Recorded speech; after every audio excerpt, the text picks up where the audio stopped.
козли! Къде сте? Защо всеки в къщи? Носите по заведенията и си питате какви пълът управлението!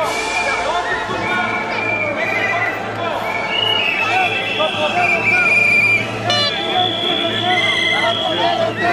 Човек не Децата ни са зад граница. Ние буквално сме обречени. Значи българският народ, пенсионерите са буквално обречени. Това значи, че аз нямам бъдеще. И всички като мен също нямат бъдеще, защото не мога да се радвам на децата си, не мога да се радвам и на внуците си.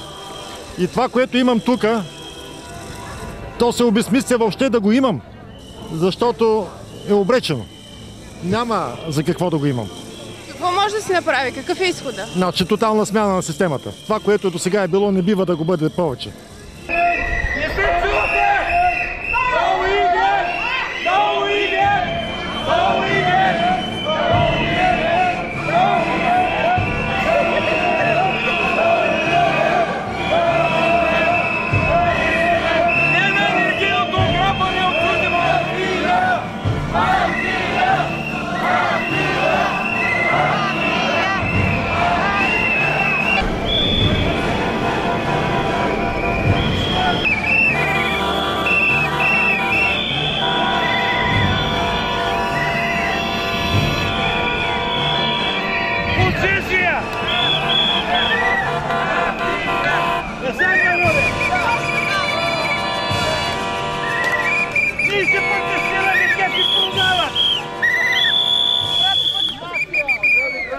Спираме тук, за да покажем, че на всички онези, които работят в това пристанище, сме загрижени за тяхната работа. Ние не искаме те да бъдат следващи безработни.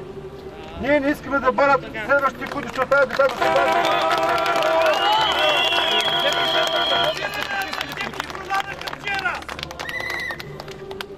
Ние искаме всички структури, които все още са държавни и са печеливши, да се запазят такива.